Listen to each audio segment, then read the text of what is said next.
arrête-toi. Parce que tu ne peux pas avancer. Parce que tu n'es pas dit, pour que tu avances, voilà le principe. Ôte tes sandales. Ça veut dire la dimension de mettre des principes, de normes pour le permettre de comprendre que celui devant qui je me présente est saint. Même lorsque je dis je paie à la maison de Dieu, ne m'inquiète pas ensemble. Et quand je m'approche de lui, je dois aussi m'identifier pour savoir qu'il y a une façon d'être que je dois adopter, une manière de vivre pour que je sois agréable devant lui. Amen. Je dois respecter les pensées.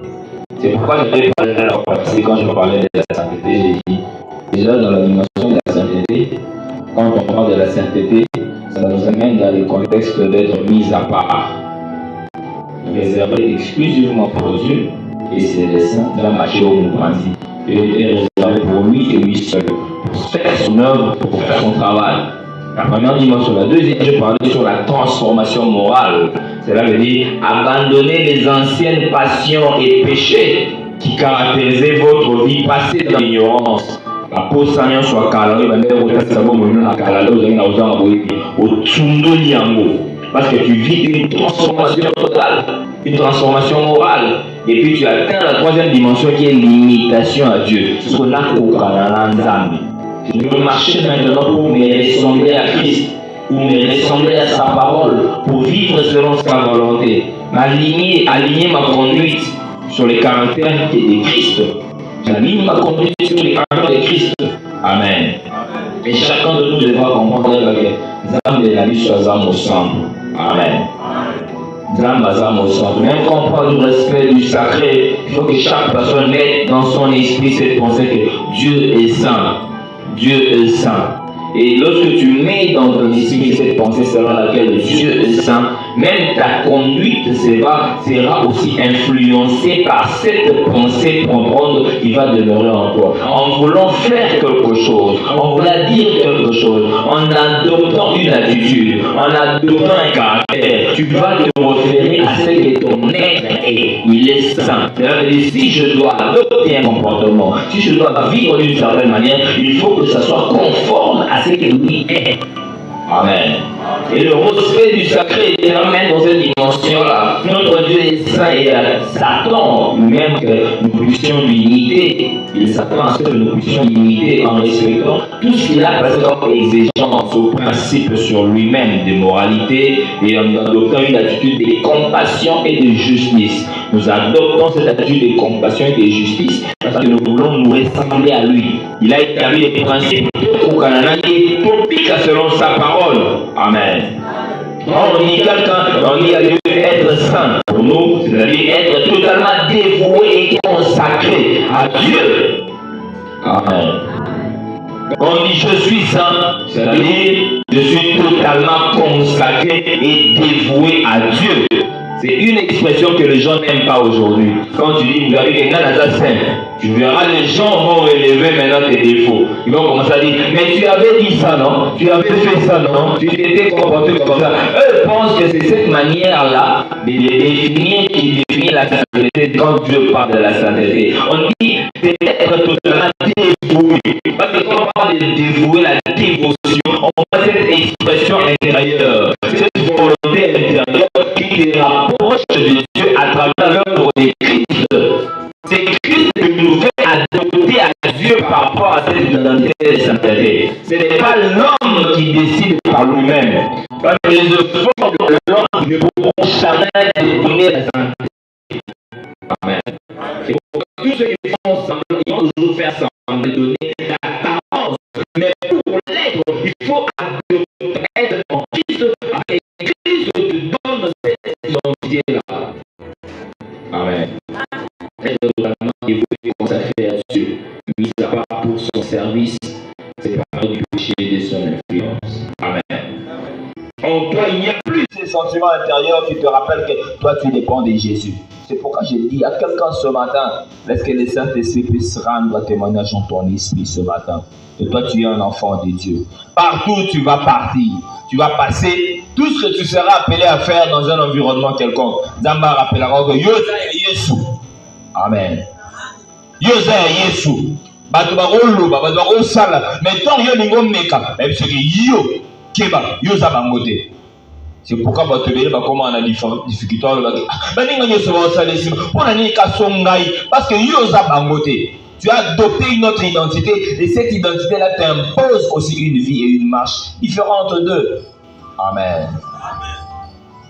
La deuxième des choses, je parlais de la révérence divine, je parlais deuxièmement de la sagesse. Quand tu lis Proverbe chapitre 9 au verset 10, la Bible dit clairement, elle déclare clairement, le commencement de la sagesse, c'est quoi? C'est la crainte de l'Éternel, les commencements de la sagesse. C'est-à-dire,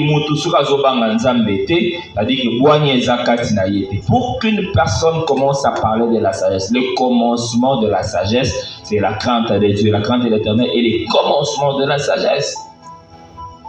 Cette crainte n'est pas de la terreur, mais un profond respect pour son autorité et ses commandements. La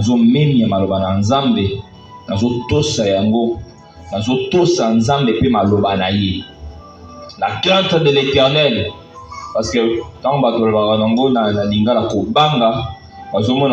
une forme de pression extérieure sur une personne pour l'obliger à faire quelque chose contrairement à ses désirs profonds. Non, ce n'est pas ça. Une forme de terreur imposée. Ce n'est pas comme ça.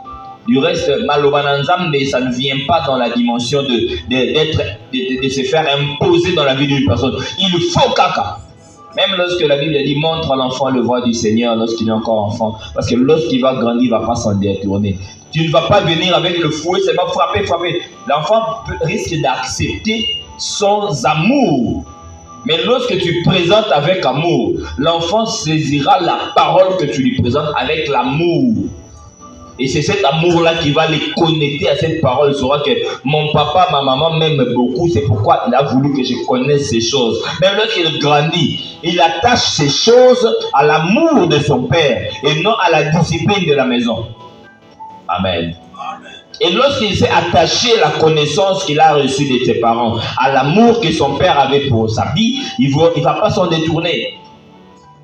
C'est pourquoi quand je parle de la sagesse, la crainte de Dieu, c'est le commencement de la sagesse. Donc, il y a une forme de pression extérieure. Lorsqu'on accepte la parole de Dieu comme une pression extérieure, c'est ce qui fait que Batouébélé va décider d'adopter une vie extérieure. Je donne l'impression que je suis bien.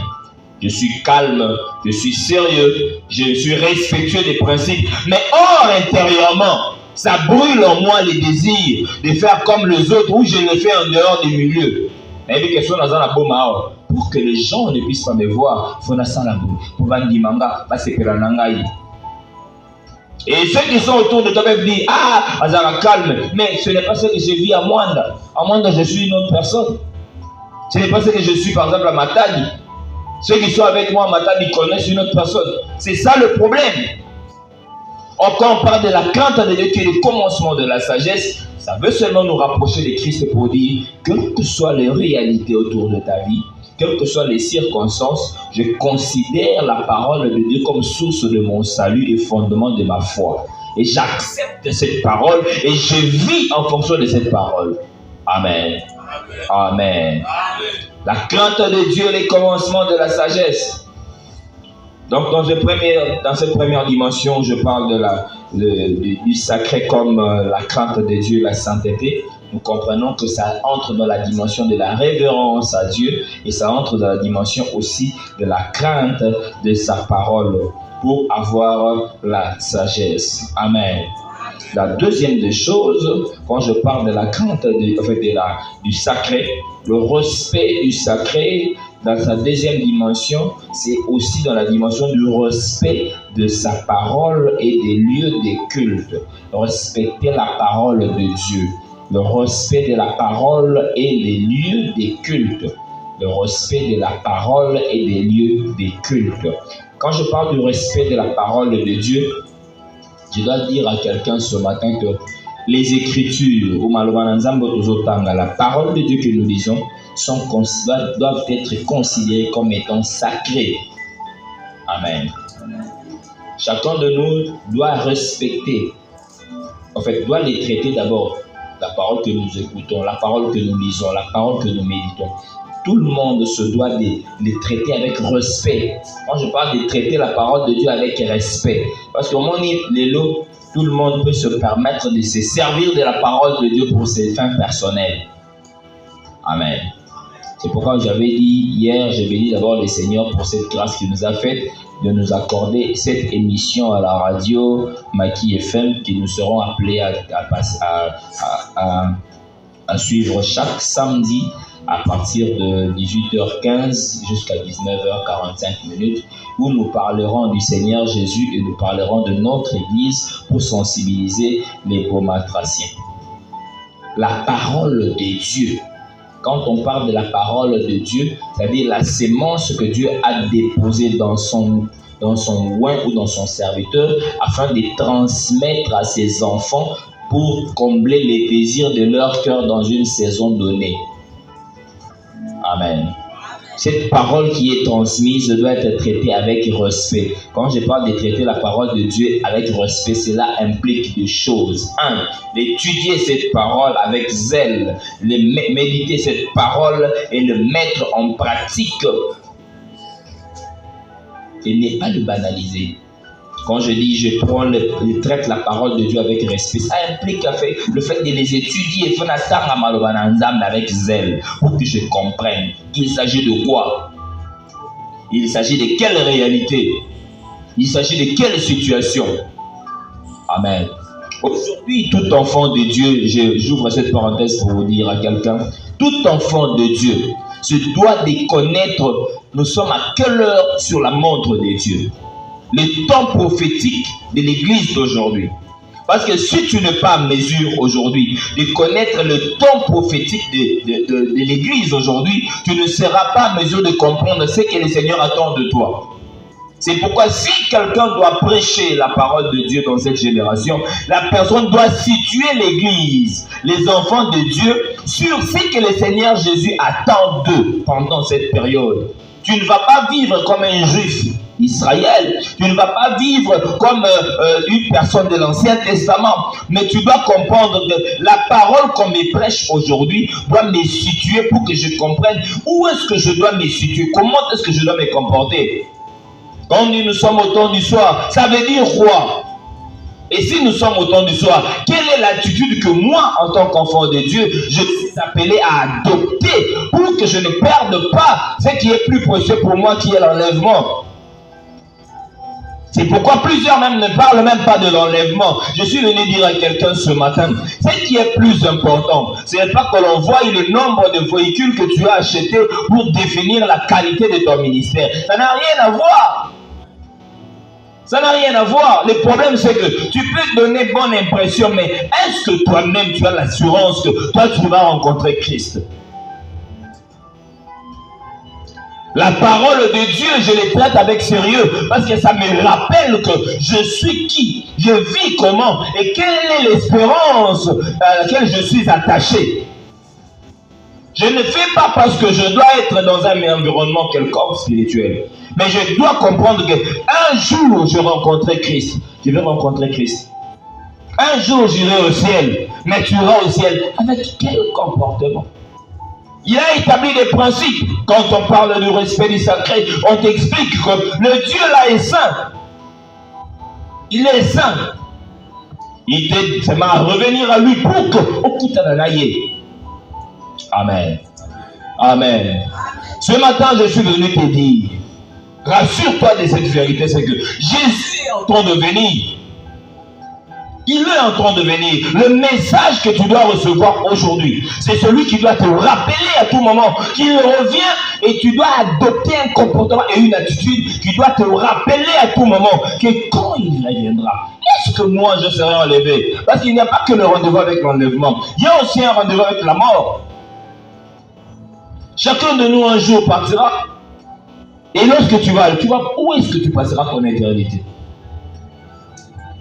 Quand on parle du respect du sacré, on te pousse à une conscientisation, à une conscience en fait, pour t'aider à comprendre que il ne faut pas que je fasse les choses pour faire.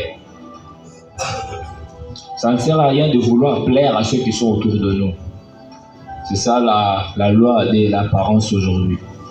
Je fais parce que tout le monde fait. Faut qu'on voit quand j'étais à l'église. Tu es à l'église. Qu'est-ce qu'on t'a dit? Qu'est-ce que Dieu t'a dit? C'est pourquoi moi je dis toujours, on est ministre authentique de Dieu lorsqu'on a reçu un message sur son appel. Dieu t'a appelé. Il t'a appelé? Il t'a dit quoi? Et si tu n'es pas conscient de cet appel, de ce message que Dieu t'a donné, tu ne sauras même pas communiquer. Tu entendras un pasteur dire, j'étais à la maison, je suis assis, la monnaie matin est ici. Toi, Dieu peut t'appeler pour une mission, le matin est ici. Tu trouves ça normal? Parce qu'il sait que tu as des choses à dire. Mais Dieu va nous dire, la femme il a raisonné, la terre va nous dire, ça dit que ça ensemble. Parce que si réellement le Seigneur t'a appelé, il doit te dire des choses que tu dois communiquer aux autres. Tu te réveilles le matin, même si tu sais que tu vas parler à 9h, même à 8h, il va te dire, va. Quand tu ouvriras ta bouche, voilà ce que tu vas dire. Le respect de la parole de Dieu et le respect des lieux de culte. Je traite la parole de Dieu avec tout le sérieux. Quand la parole de Dieu te donne une instruction, obéis, ne discute pas. Il ne faut même pas chercher à diluer l'essence. Parce qu'aujourd'hui, c'est ce que les églises font. Parce que si nous disons la vérité, les gens vont se fâcher, ils vont fuir. Ils vont dire que ces pasteurs-là exagèrent. Ils disent des choses pour nous faire nous décourager. Et tout ça là, nous devons vivre. Je te dis, lorsque tu vis en dehors de la parole de Dieu, tu ne vis pas, en fait, tu existes. Parce qu'en toi, il n'y a pas la semence de la vie. Il faut faire très attention. La parole de Dieu doit être obéie à 100%. Il ne faut même pas enlever quelque chose. Ou par rapport à nous ici, nous n'aimons pas dire ces choses. Parce que si on dit, il y a telle personne qui va se fâcher, il y a telle autre qui va se fâcher. Tu vois, dans cette église, si je parle par exemple, j'ai dit, il ne faut pas peut-être vivre avec un comportement quelconque. Si je le dis, c'est papa là va se fâcher parce que c'est que je dis là, c'est ce que lui vit. Alors si je dis ça, il va dire que j'ai dit ça parce qu'il va se fâcher. Il va se fâcher pourquoi? Parce que c'est la parole de Dieu. C'est pourquoi quand le Seigneur te parle au travers de sa parole, ne discute pas en toi-même pour dire les pasteurs a dit ça parce que je pense qu'il connaît ma chose. Il connaît ça pourquoi? Quand le Seigneur te parle, reçois la parole de Dieu et change. Amen. Amen. La parole de Dieu est sacrée. Lorsqu'elle sort pour donner la vie, il faut que celui qui écoute cette parole se soumette à la parole. Se soumettre à la parole. Je me soumets à la parole. Même si aujourd'hui je ne comprends pas réellement ce que le Seigneur voulait que je comprenne. Mais je sais que je commence d'abord par me soumettre. Et je sais qu'au futur, je comprendrai. Ah, je me suis soumis à cette parole parce que le Seigneur voulait ça, voulait ça. Amen. Amen. Soumets-toi à la parole de Dieu. La parole de Dieu est sacrée. Tu dois étudier la parole de Dieu avec zèle. Oui, parce que quand on parle de ça, ça veut dire quoi ça? Tu es ici à l'église, tu es à la cité Bethel, tu pries depuis des années. Est-ce que tu peux parler aux gens de l'enlèvement? Est-ce que toi tu peux prêcher ces choses? Même exhorter ton frère pour lui dire que voilà, la Bible dit ça, la Bible dit ça. Est-ce que tu peux parler d'autres sujets de la Bible pour ramener le cœur d'une personne à Christ? Voilà notre confession. Je vais vous donner des exemples. Il y a des gens qui, généralement, qui se font critiquer de gauche à droite. Ils vont vous dire que moi je suis de telle confession. Je ne vais pas faire la publicité, mais vous connaissez. Et vous reconnaissez par leur habillement, par leur comportement. Vous savez que, lui il a dit là, il est de l'église du message. Vous savez que, les frères des églises du message, eux disent ça. Même si vous le rencontrez, un frère de l'église simple, il va dire, chez nous, parce que le prophète a dit. Mais toi, tu lis la parole de Dieu, qu'est-ce que Christ a dit? Qu'est-ce que Christ a dit? Parce qu'eux, ils vont dire, la Bible dit, le prophète aussi a dit, moi aussi j'ai compris et j'ai accepté. Toi, tu as accepté quoi? Qu'est-ce que Christ a dit? C'est pourquoi l'Église a la responsabilité de ne pas motiver les gens, de ne pas stimuler les gens dans des choses inutiles. L'Église a pour rôle d'enseigner. Quand on te dit, viens le mardi, on va enseigner, pour que tu comprennes les Écritures et que tu saisisses cette parole et que tu décides de vivre sur des choses que tu as entendues, acceptées et crues en ça. Tu n'accepteras et tu ne vivras que des choses que tu as acceptées et crues d'abord en ça et acceptées. Amen. Même quand on dit crains Dieu, la crainte de Dieu c'est le commencement de la sagesse. Comment tu vas craindre Dieu si cette parole-là tu n'as jamais acceptée? Il faut d'abord que tu écoutes cette parole et que tu l'acceptes en toi, c'est ensuite que tu vas obéir. Comment est-ce qu'on peut obéir à la chose que l'on n'a jamais acceptée? C'est pourquoi vous verrez des gens qui font semblant de se soumettre devant l'apparence de ceux qui les connaissent. Mais quand ils sont eux-mêmes, ils font ce qu'ils veulent. Ils font ce qu'ils veulent. Amen. Les Écritures sont considérées comme sacrées. Toi, enfant de Dieu, tu dois apprendre à traiter avec respect la parole de Dieu. Tu dois étudier cette parole avec zèle. Quitte la dimension de ouvrir ta Bible seulement au culte. Tu attends une dimension supérieure de la connaissance et tu ne médites jamais la parole de Dieu. Détrompe-toi. Amen. Tu dois aider. En fait, étudier la parole de Dieu avec zèle. Et cette méditation profonde doit t'amener à la connaissance du Christ. Parce que tu dois savoir une chose. La parole de Dieu, cette méditation profonde de la parole de Dieu, cette méditation profonde des Écritures qui te pousse à obéir à celle-ci, doit te révéler la personne du Seigneur Jésus-Christ. Amen. Si tu ne sais pas méditer, comment est-ce que tu verras Christ? Parce que Jésus-Christ est le sujet central de la Bible. De la Genèse à l'Apocalypse, il ne s'agit que d'une seule personne, de Jésus-Christ. Et derrière chaque méditation, il faut que tu puisses voir Christ dans tout ce que tu pourras faire comme méditation. Amen. Amen. Le respect de la parole de Dieu. Deuxièmement, je parle du respect des lieux de culte, du respect de la maison de Dieu. Le respect de la maison de Dieu. Déjà, quand on parle du respect de la maison de Dieu, ça va dans le sens de l'attitude que nous devons adopter dans nos lieux de rassemblement ou dans nos lieux de culte. Quand nous nous réunissons, nous devons adopter un comportement. Dans nos lieux de rassemblement, de lieux de culte, adopter un comportement. Amen. C'est pourquoi vous verrez Christ lui-même, il l'a fait lorsqu'il est entré dans le temple. Il a observé ces gens-là qui faisaient les commerces dans les temples. Il a compris que ça, ce n'est plus la maison de mon père, mais ça devient cette caverne de qui? De voleurs. Ça ne peut pas être cette caverne de voleurs. La maison de Dieu. Ce n'est pas un lieu où on doit venir faire le business. J'ai entendu quelqu'un dire, l'œuvre de Dieu, c'est le business avec Christ. Business avec Christ. La marchandise, c'est qui? Si c'est le business avec Christ, nani soit les marchandises. Nani moteki, nani mosomi. Qui bénéficie? C'est pourquoi on manipule les gens. J'ai entendu quelqu'un dire, nga yiso mou le petit dimanche, et puis ça m'a kanda. Pour nous, on a net kill tes baby. On a dit, kill tes baby de. Parce que là où 2 ou 3 sont réunis en qui? À mon nom, qui c'est où? C'est qui est ni baby. Si on t'a dit baby, ça veut dire que Jésus est un arabe. Qui t'a appelé pour l'œuvre? J'ai dit à quelqu'un ce matin, celui qui appelle pour l'œuvre s'appelle Jésus. Et lorsqu'il t'appelle pour la mission, il est le pourvoyeur par excellence. Il sait ce dont tu as besoin. Parce que même lorsque je suis à l'église de Bethel, il sait qu'il m'a établi ici.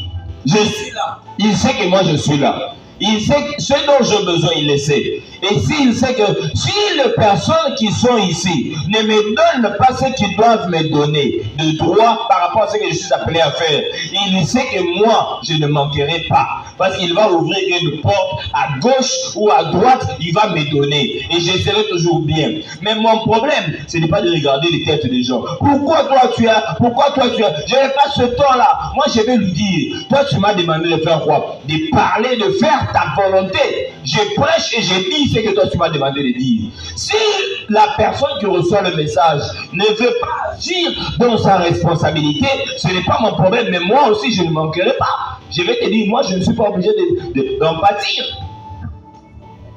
Il est obligé, il va le faire, parce qu'il doit me mettre dans mes conditions. Parce que moi je suis son ouvrier. Amen. Qu'il te baby.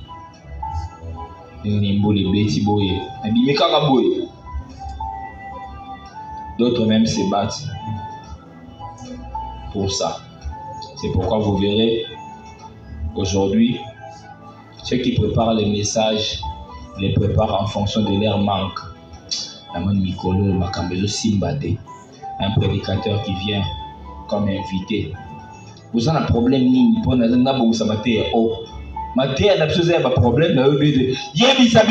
tu es missionnaire. Dieu t'a parlé. Il t'a dit quoi pour nous? Parce que tu es venu. Je suis venu avec un message. Parce que tel que je suis là, si Dieu me demande d'aller quelque part pour un travail, il saura. Les jeunes prophètes avant d'aller, Dieu lui avait dit, quand tu vas aller, voilà ce que tu vas trouver. Voilà ce que tu vas dire. Voilà comment les choses vont se passer. Il avait tout le tableau peint devant lui. Il parlait avec assurance. Quand tu es aussi ministre, tu sais que je pars parce que je dois dire ça, parce que je dois dire ça. Je ne sais pas. Ceux qui m'ont écouté dans ma commande, les habits, c'est-à-dire Dieu l'avait réservé ces choses. Non, des années, on a préparé. Alors, psychologiquement parlant, techniquement parlant, pour que cette personne me libère l'argent qu'il y a dans sa poche, il faut que je fasse quoi? Non, il faut que je puisse lui dire, tu vas aller en Europe, tu vas acheter ceci, je vois des choses.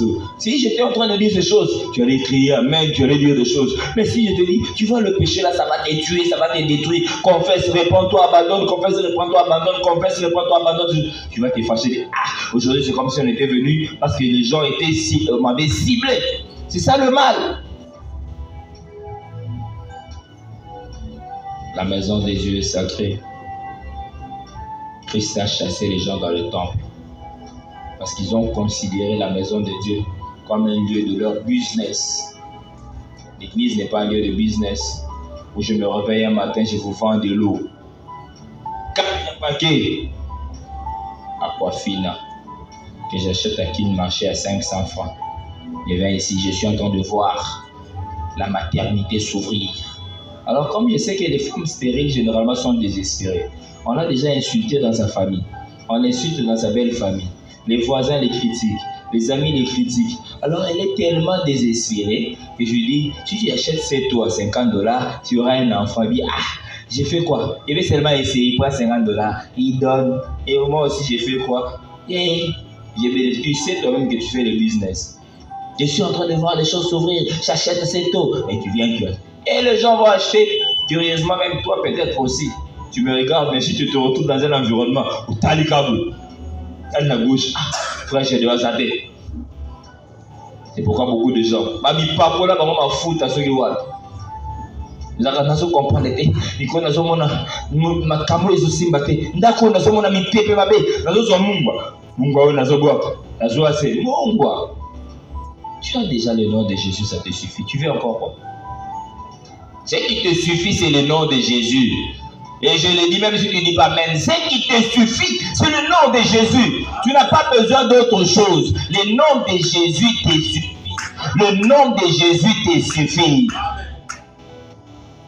Il n'y a pas un autre nom. Il n'y a que le nom de Jésus qui nous a été donné en fait. Et ce nom-là devant lequel tout genou doit fléchir et toute langue doit confesser qu'il est Seigneur, il est Seigneur, il est Seigneur. La maison des dieux, le lieu de rassemblement est sacré, l'église est sacrée. D'ailleurs, tout ce que tu veux faire pour Dieu à l'église, rassure-toi de cette vérité, c'est que c'est sacré, ça appartient à Dieu. C'est sacré, ça appartient à Dieu. C'est sacré, ça appartient à Dieu. La maison de Dieu, c'est très sacré, appartient à Jésus. Cette maison, ce temple appartient à Jésus et c'est sacré. derrière tout ce que tu veux faire, révèle et cette pensée en toi. La deuxième des choses, je veux parler sur les concepts du sacré, s'élargit jusque dans l'animation du corps que nous portons. C'est pourquoi l'apôtre dit, ne savez-vous pas que votre corps est le temple du Saint-Esprit et que le Saint-Esprit habite en vous. 1 Corinthiens chapitre 6, verset 19. Ton corps est la maison de Dieu. Ton corps est la maison de Dieu. Sanctifie la maison de Dieu. Sanctifie la maison de Dieu. Ta façon de faire, ta façon de parler, ta façon de voir, ta façon d'agir, ta façon de comprendre, ta façon de regarder. Sanctifie la maison de Dieu. Ne suis pas la maison de Dieu. Ne suis pas la maison de Dieu. Ne suis pas la maison de Dieu. Ne suis pas la maison de Dieu. Parce que ton corps est désormais considéré comme le temple du Saint-Esprit. Tu dois respecter ta propre vie et respecter la vie des autres. Amen. Ton corps est le temple du Saint-Esprit. Derrière tout ce que tu es appelé à faire, derrière tout ce que tu es appelé à dire, derrière tout ce que tu es appelé à vivre dans ton environnement, rappelle-toi de cette vérité que ton corps est le temple de Dieu. D'autres langues à temple d'ensemble. Non, mais ma temple au wapi. Temple dans côté au wapi. Temple dans qui est dans côté ni. Temple dans ça dans ni.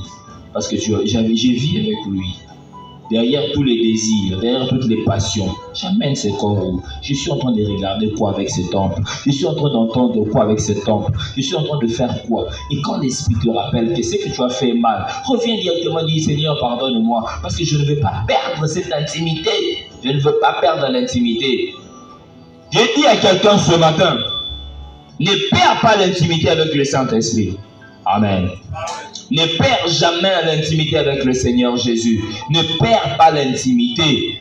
C'est pourquoi je te dis encore, accepte que le monde exerce sur toi la pression par des paroles, par des réalités, même par des injures. Accepte ça, pourvu que tu ne puisses pas être condamné à supporter le feu de l'enfer.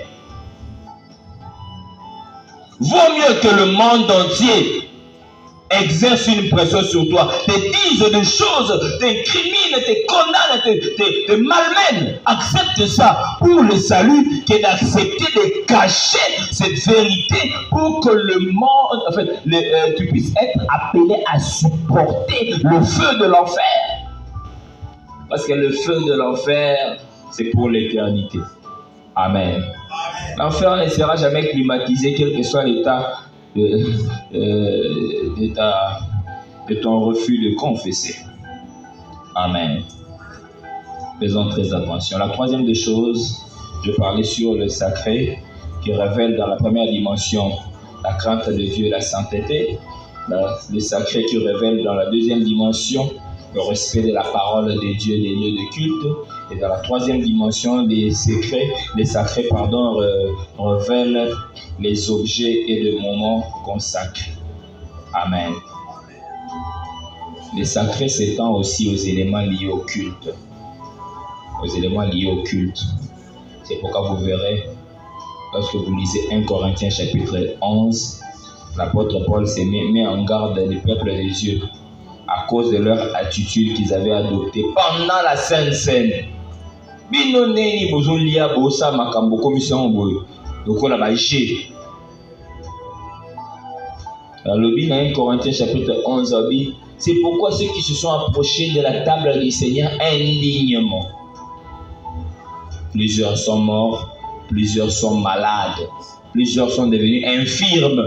Pourquoi? Parce qu'ils n'ont pas considéré la table du Seigneur. Ils n'ont pas honoré les Seigneurs en venant dans sa maison.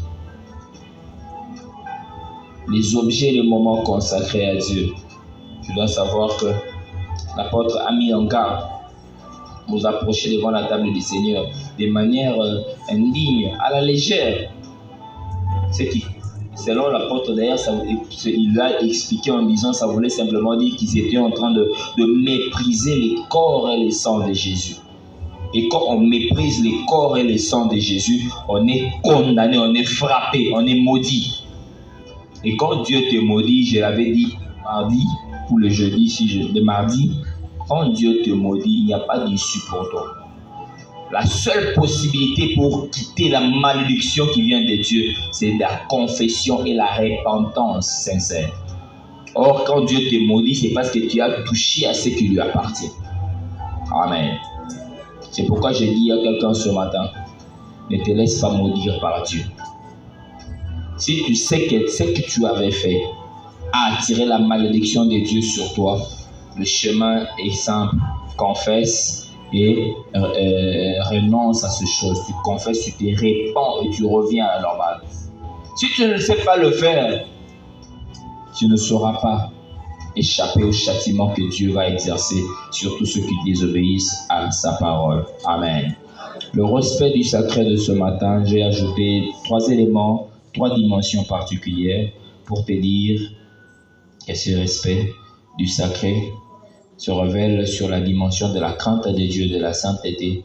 Ça se révèle sur la dimension du respect de la parole de Dieu, des lieux de culte, et ça se révèle aussi dans la dimension du respect des objets et des moments consacrés à Dieu. Quand ce sont des moments consacrés à Dieu, nous sommes appelés à nous soumettre à la parole et à la volonté de Dieu. Que Dieu te bénisse. Est-ce que tu peux acclamer les Seigneurs?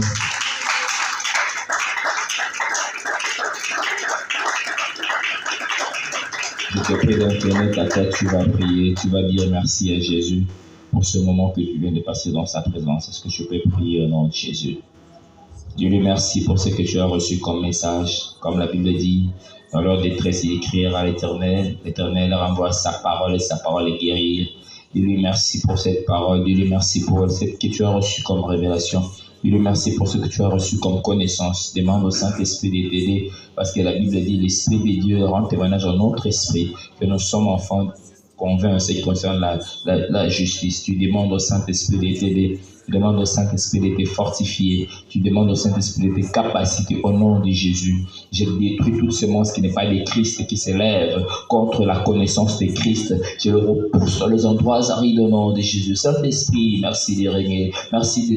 Merci d'enseigner, merci d'équiper, merci d'illuminer, merci de convaincre, merci de nous aider à demeurer fidèles à ta parole. Au nom de Jésus-Christ Nazareth, que cette parole que nous avons reçue ce matin soit une bonne semence qui tombe sur une bonne terre, que cette semence puisse germer et porter beaucoup de fruits, que ces enfants qui ont reçu cette parole, Seigneur, grandissent dans la connaissance du Seigneur Jésus, afin que Christ se glorifie à travers leur comportement, que Christ se glorifie à travers leurs objectifs, tout ce qui seront appelés à faire, que Jésus se glorifie. Je te dis merci parce que tu es Dieu. Au nom puissant de Jésus, nous avons ainsi prié. Et nous disons tous ensemble, gloire et louange à toi, Seigneur Jésus-Christ.